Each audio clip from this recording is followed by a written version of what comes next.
অন্ধকারে ঢাকা এক পুরনো কিংবদন্তি, এক গুহা যেখানে প্রবেশ করা মানে মৃত্যু। শত শত বছর ধরে কেউ যদি সেই গুহার ভেতরে গেছে আর ফিরে আসেনি। এই গল্প কেবল এক গুপ্তধনের নয়, এক অভিশাপেরও। সায়ন, রুদ্র আর প্রিয়ম তিন বন্ধু, যারা অজানার খুঁজে বেরিয়ে পড়ে পাহাড়ি অঞ্চলের গভীর বনে।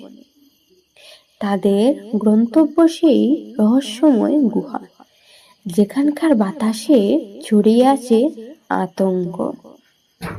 দেওয়ালের গায়ে খোদাই করা আছে অদ্ভুত প্রতীক, আর গুহার অন্ধকার কোণে লুকিয়ে আছে এক ভয়ঙ্কর সত্তা। তবে কি তারা এই রহস্যময় উন্মোচন করতে পারবে, নাকি আমরাও হারিয়ে ফেলবো তাদের চিরতরে? জানতে হলে শুনতে থাকুন আমাদের আজকের গল্প, রহস্যময় গুহা। সায়ন, রুদ্র এবং প্রিয়ম তিন কলেজ পড়ুয়া বন্ধু। অ্যাডভেঞ্চারের নেশায় তারা ছুটে বেড়ায় দেশ বিদেশের বিভিন্ন অজানা জায়গায়। এবার তাদের গন্তব্য ছিল পার্বত্য অঞ্চলের এক গভীর বন, যেখানে শোনা যায় এক রহস্যময় গুহার কথা। লোকমুখে প্রচলিত কাহিনী অনুযায়ী শত শত বছর আগে এই গুহায় এক রাজবংশের গুপ্তধন লুকিয়ে রাখা হয়েছিল। কিন্তু যে এই গুপ্তধনের সন্ধানে গুহার ভেতরে প্রবেশ করেছে, সে আর ফিরে আসেনি।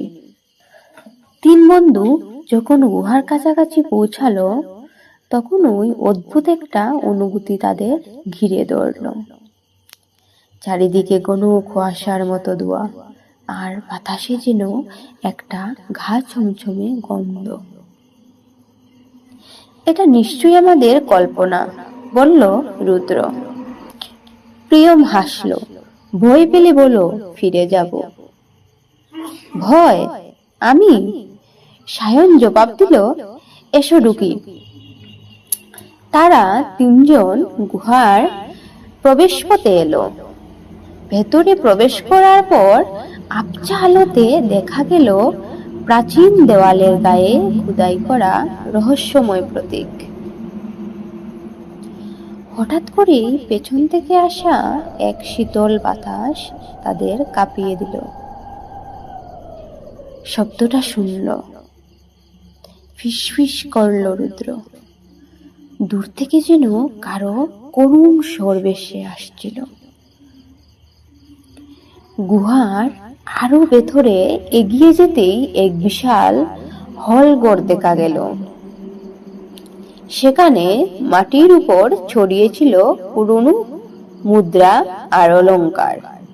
সেগুলোর উপর আলো ফেলতেই মুদ্রাগুলো ঝলসে উঠল, যেন কেউ তাদের স্পর্শ করতে নিষেধ করছে। এত বছর পরেও এগুলো উজ্জ্বল কেমন করে থাকে? সায়ন বিস্মিত কণ্ঠে বলল,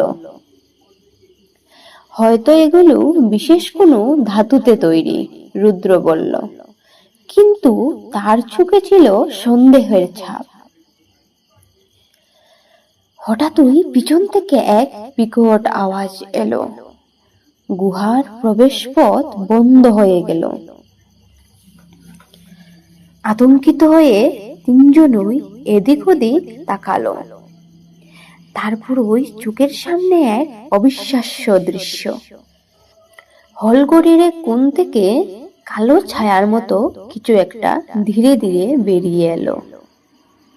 তার আকৃতি ঠিক মানুষের মতো, কিন্তু মুখ দেখা যাচ্ছিল না।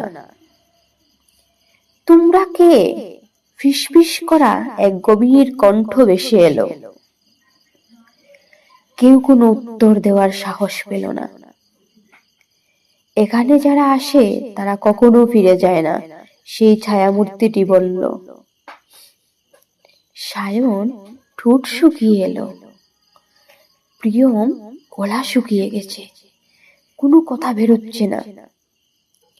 ছায়াটি এবার তাদের চারপাশে ঘুরতে লাগলো। তোমরা কি চাও? রুদ্র একটু সাহস সঞ্চয় করে বলল, আমরা শুধু দেখতে এসেছি, কিছু নিতে চাই না। মিথ্যা বলো না, ছায়ামূর্তি গর্জন করলো, আর পুরো গুহা কেঁপে উঠল। এই গুপ্তধন অভিশপ্ত, কেউ একে নিয়ে যেতে পারবে না। তিনজনই বুঝতে পারলো এই গুহার রহস্য কেবল গুপ্তধনের নয়, এর সঙ্গে যুক্ত আছে এক ভয়ঙ্কর অতীত। আমাদের বের হতে হবে, সায়ন চিৎকার করলো। রুদ্র দেওয়ালের প্রতীকগুলোর দিকে তাকিয়ে বলল, এই প্রতীকগুলো কোনো সংকেত হতে পারে। হঠাৎ প্রিয়ম একটা প্রতীকের উপর হাত রাখলো, সঙ্গে সঙ্গে গুহার মেঝে কেঁপে উঠল, আর প্রবেশ পথ আবার খুলে গেল। দৌড়াও! তিন বন্ধু দৌড়ে বাইরে বেরিয়ে এলো। পেছনে এক আতঙ্কজনক চিৎকার ভেসে এলো। তারপর সব শান্ত হয়ে গেল। তারা ধুলোবালিতে ঢাকা অবস্থায় হাঁপাতে হাঁপাতে দূরে এসে দাঁড়ালো। আমরা কি আসলে ফিরে এলাম? ফিসফিস করে বলল সায়ন। প্রিয়মা রুদ্র মুখ চাওয়াচাবি করলো। হঠাৎ রুদ্রের হাতের মধ্যে চকচক করলো কিছু একটা, একটা সোনার মুদ্রা। আর ঠিক তখনই বাতাসে ভেসে এলো সেই গভীর কণ্ঠ, তোমরা কি সত্যি পালাতে পেরেছো? ঠিক তখনই প্রিয়মের হাতের ভেতর থেকে একটা চকচকে সোনার মুদ্রা মাটিতে পড়ে গেল। মুদ্রাটা গড়িয়ে যেতে যেতে হঠাৎই অদৃশ্য হয়ে গেল ধুলোয়। চারপাশে এক মুহূর্তের জন্য সবকিছু থমকে গেল। বাতাস ভারী হয়ে গেল, আর দূর থেকে ভেসে এলো এক বিকট হাসি। রুদ্র থরথর করে বলল, আমরা হয়তো গুহা থেকে বেরিয়ে এসেছি, কিন্তু সেই অভিশাপ কি আমাদের সাথে বেরিয়ে আসেনি? তিনজনই একে অপরের দিকে তাকালো। তাদের মনে তখনই একটা প্রশ্ন ছিল, এই গল্প কি সত্যি এখানে শেষ হলো, নাকি এটি কেবল শুরু? আজকে এতটুকুই। ভালো থাকবেন, সুস্থ থাকবেন বন্ধুরা।